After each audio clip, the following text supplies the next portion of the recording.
Hi friends, welcome to Saritha's vlog. எல்லோரும் எப்படி இருக்கீங்க? நல்லா இருக்கீங்களா? இன்றைக்கி வந்து பார்த்திங்கன்னா நான் கருப்பு உளுந்தை வச்சு கஞ்சி தான் செய்ய போகிறேன். உளுந்து பார்க்கலாம் வாங்க. அதுக்கு முன்னாடி என்னோடய சேனலை வந்து சப்ஸ்கிரைப் பண்ணி வச்சுக்கோங்க. நான் இது மாதிரி உங்களுக்கு வந்து நல்ல பயனுள்ள வீடியோலாம் உங்களுக்கு நான் டெய்லி நான் ஒரு வீடியோ போடுவேன். இப்போ வந்து பார்த்திங்கன்னா இந்த உளுந்து கஞ்சி செய்கிறதுக்கு என்னென்ன பொருள் தேவை, எப்படி அளவுங்கிறத பார்க்கலாம். இப்போ பாருங்கள், எப்போதுமே வந்துட்டு நம்ம இந்த உளுந்து பொடியை வந்து நம்ம ஃபஸ்ட்டு நுணுக்கி வச்சுக்கணும். இப்போ அதுக்கு வந்து பார்த்திங்கன்னா இது வந்து ஒரு கப்பு உளுந்து இருக்குது, உளுத்தம்பருப்பு எடுத்துருக்கேன், கருப்பு உளுந்து. இந்த உளுந்துக்கு பதிலாக நீங்கள் வெள்ளை உளுந்து கூட எடுத்துக்கலாம், பிரச்சனை இல்லை. ஆனால் அந்த கருப்பு உளுந்து சாப்பிடும் பொழுது அந்த தோலில் வந்து ரொம்ப ஹெல்த் அதிகம் இருக்குன்னு சொல்கிறாங்க. அதனால் இந்த தோலை வந்துட்டு நம்ம சேர்த்து சாப்பிடும்போது உடம்புக்கு ஆரோக்கியமாக இருக்கும். அதனால தான் இந்த கருப்பு உளுந்தை வச்சு கஞ்சி செஞ்சோம்னா ரொம்ப நல்லதாக இருக்கும். இப்போ வந்து நான் அந்த உளுத்தம்பருப்பு தான் எடுத்திருக்கேன், கருப்பு உளுந்து. இது ஒரு அளவு, நீங்கள் எதில் அளவு எடுத்தாலும் ஓகே. இதோட பெரிய படிக்கணக்கில் அளவு எடுத்துக்கிட்டிங்கன்னா கூடமே இதே அளவு தான். இப்போ வந்து உளுந்து வந்து ஒரு கப்பு சாப்பாட்டு அரிசி தான் நான் எடுத்திருக்கேன். நீங்கள் சாப்பாட்டு அரிசி உங்களுக்கு வேணாம் அப்படின்னா பச்சரிசி கூட போட்டுக்கலாம், ஒன்றும் பிரச்சனை இல்லை. நான் வந்து சாப்பாட்டு அரிசி வீட்டில் சாப்பாடு டெய்லி சமைப்போம்ல, அந்த அரிசி தான், புழுங்கல் அரிசி.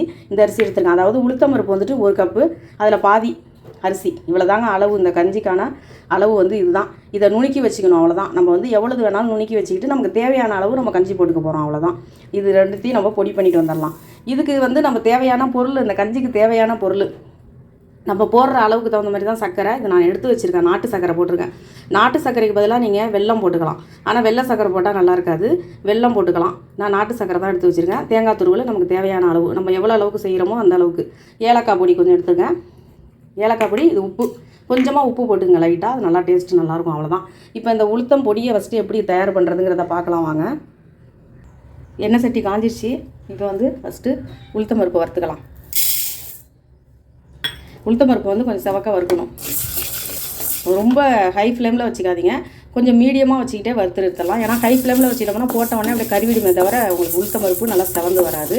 கொஞ்சம் மீடியமாக வச்சு நம்ம இதை வறுத்து எடுத்துக்கலாம். கொஞ்சம் லைட்டாக தான், கொஞ்சம் உளுத்தம்பருப்பு வந்துட்டு கொஞ்சம் செவக்க வறுக்கலாம். பாருங்கள், வாசம் கமன்னு வாசம் வரும், நல்லா செவந்துருச்சு. இப்போ நம்ம வந்து எடுத்து போட்டலாம். இதை கொட்டிட்டு அடுத்து வந்து அரிசி வறுக்கலாம். வாசம் உங்களுக்கு தெரியும், அந்த வாசம் வரும்போதே நீங்கள் எடுத்துருங்க.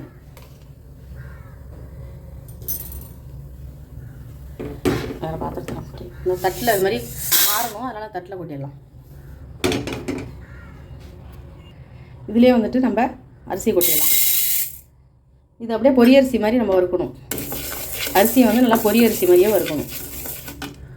பாருங்கள், அரிசி நல்லா பொரியரிசி மாதிரி நல்லா செவந்து வந்துருச்சு.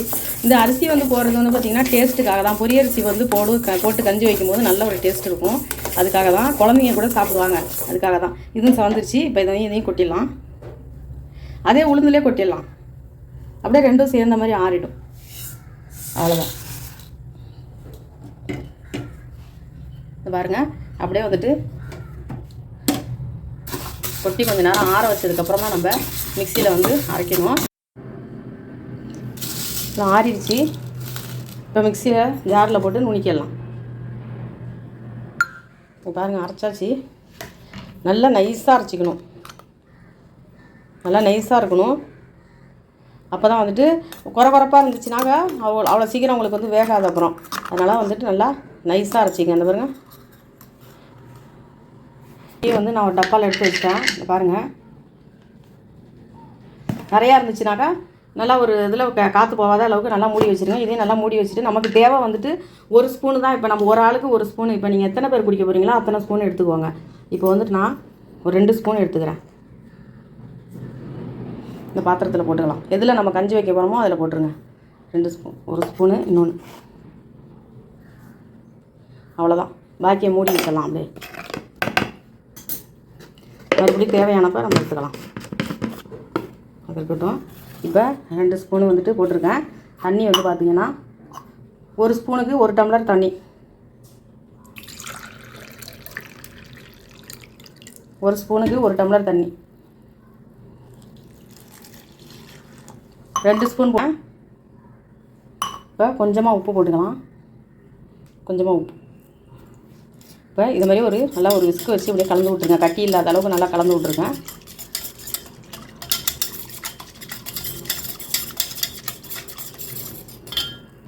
நல்லா கலந்துட்டேன். இப்போ வந்துட்டு தண்ணி வந்துட்டு ரொம்ப கம்மியாக வச்சிங்கனாக்கா உங்களுக்கு சீக்கிரமே கொலன்னு ஆன மாதிரி ஆகிடும், வேகாது. அதனால் தண்ணி வந்துட்டு கரெக்டாக ஒரு ஸ்பூனுக்கு நல்லா 1 டம்ளர் தண்ணி ஊற்றுங்க. அதில் வச்சுட்டேன். அப்படியே கலந்து விட்டுக்கிட்டே இருக்கணும். அப்படியே விட்டுட்டு அந்தானே போயிடக்கூடாது, கலந்து விட்டுக்கிட்டே இருக்கணும். ஏன்னா வந்துட்டு கட்டி பிடிச்சிரும், அப்படியே அடி பிடிச்ச மாதிரி ஆகிடும். அதனால் பக்கத்துலேயே நின்று நம்ம வந்துட்டு இப்படி ரொம்ப ஹை ஃப்ளேம் வச்சுக்காதீங்க, கொஞ்சம் லோ ஃப்ளேமே வச்சிங்க, ஒரு மீடியமாக அப்படி வச்சிங்க.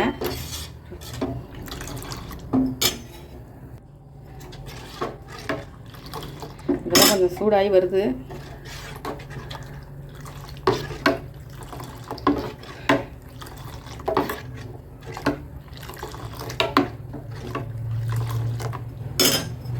கை விடாமல் கிண்டிகிட்டு இருங்க.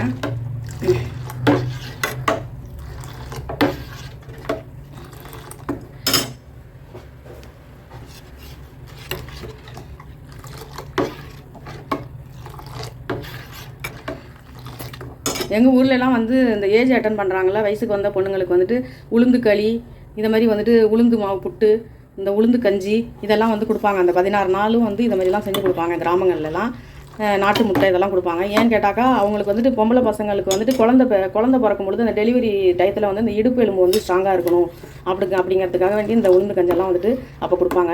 அப்போ வந்து சாப்பிட்றப்ப நமக்கு வந்துட்டு ரொம்ப கொமட்டுற மாதிரி இருக்கும். அந்த உளுந்து களியில் நல்ல நெல்லாம் ஊற்றி கொடுப்பாங்க எங்கள் பாட்டியெல்லாம். அதை சாப்பிடும்போது ரொம்ப நமக்கு வாந்தியே வர மாதிரி இருக்கும்.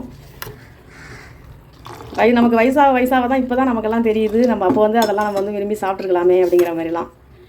இந்த உளுந்து கஞ்சி வந்துட்டு இதில் மோர் ஊற்றி கூட குடிக்கலாம். இனிப்பு வந்து சாப்பிட முடியாதவங்க வந்துட்டு பார்த்திங்கன்னா இதில் மோர் இந்த கஞ்சை வந்து அப்படியே எடுத்துகிட்டு அதில் மோர் கொஞ்சம் ஊற்றிட்டு தயிர் ஊற்றிட்டு கூட கொஞ்சம் அந்த உப்பு போட்டிருக்கோமா அப்படியே கலந்து நல்லா வந்து ஏதாவது வெங்காயம் இதுமாதிரி தொட்டு சாப்பிடுவாங்க. ஆனால் இதில் முடிஞ்ச அளவுக்கு இதில் இனிப்பு போட்டு சாப்பிட்டாக்கா ரொம்ப டேஸ்ட்டாக இருக்கிற மாதிரி இருக்கும். அதனால் நான் எப்போதுமே நாட்டு சக்கரை போட்டுக்கிறது, இல்லைன்னா வெல்லம் போட்டுக்குவேன். ரொம்ப திக்காக கஞ்சி வச்சிடாதீங்க, அப்புறம் சாப்பிடும்போது கொலன்னு இருந்துச்சுனாக்கா குழந்தைங்கள்லாம் சாப்பிட மாட்டாங்க. அதனால் வந்துட்டு ஓரளவுக்கு கொஞ்சம் தண்ணியாக இருந்தால் தான் அது குடிக்கிறதுக்கு கொஞ்சம் நல்லாவும் இருக்கும், அந்த கொலப்பெல்லாம் இல்லாமல் இருக்கும். சத்து மாவு கஞ்சி நம்ம எப்படி பண்ணுறோம் அதே மாதிரி தான், சத்து மாவு கஞ்சி நம்ம எப்படி பண்ணுவோமோ அதே மாடல் தான்.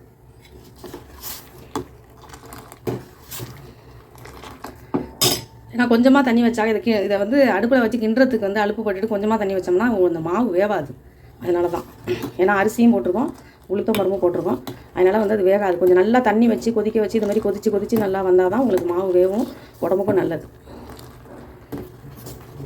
பாருங்கள், நல்லா வந்துட்டு இப்போ கொஞ்சம் லைட்டாக வந்து கஞ்சி வந்து கொலப்பு வர ஆரம்பிக்குது.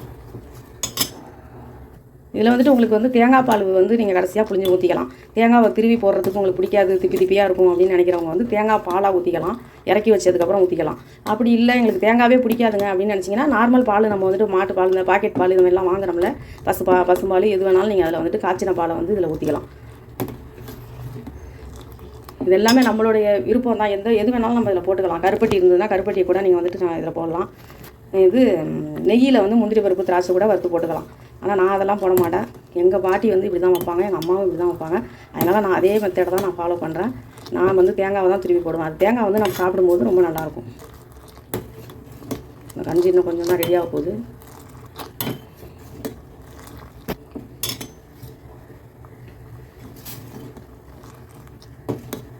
ஃபஸ்ட்டே போட்டுறாதீங்க, நான் வெல்லமாவும் நாட்டு சக்கரமும் ஃபஸ்ட்டே போட்டுறாதீங்க. ஏன்னா வந்து வேகாது. கொஞ்சம் வந்து கஞ்சி வந்து கொஞ்சம் கொலகொலப்பு தன்மை வரும்போது தான் நம்ம வந்து போடணும் இந்த சர்க்கரையை. வெல்லமாக இருந்தால் மண் இருக்கும், அதை வந்துட்டு நீங்கள் வந்துட்டு வெல்லத்தை வந்து கொஞ்சம் அப்படியே கரையை வச்சு வடிகட்டி ஊற்றிடுங்க. ஏலக்காய் தூள் போடலாம்.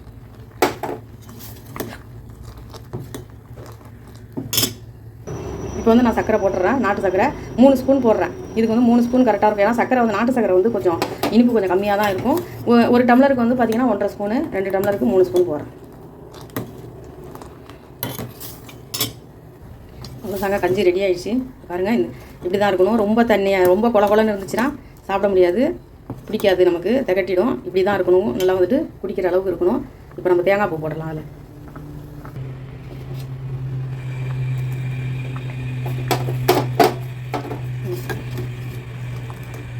இறக்கிடலாம். தேங்காய் பூ போட்டு ரொம்ப நேரம் கொதிக்க வைக்கக்கூடாது. இது 2-3 நாள் வச்சு சாப்பிட்லாம் அப்படிங்கிற மாதிரிலாம் கிடையாதுங்க. இது செஞ்சோம்னாக்கா அப்போயே வந்து வெது வெதுப்பான சூட்டில் வந்து நல்லா சாப்பிட்றணும். 2-3 நாள்லாம் வைக்க முடியாது, தேங்காய் போட்டுருக்கனால வீணாக போயிடும். ஆஃப் பண்ணிடலாம் ஸ்டவ்வை. அவ்வளோதான், கஞ்சி ரெடிங்க. ஓகேலாம்.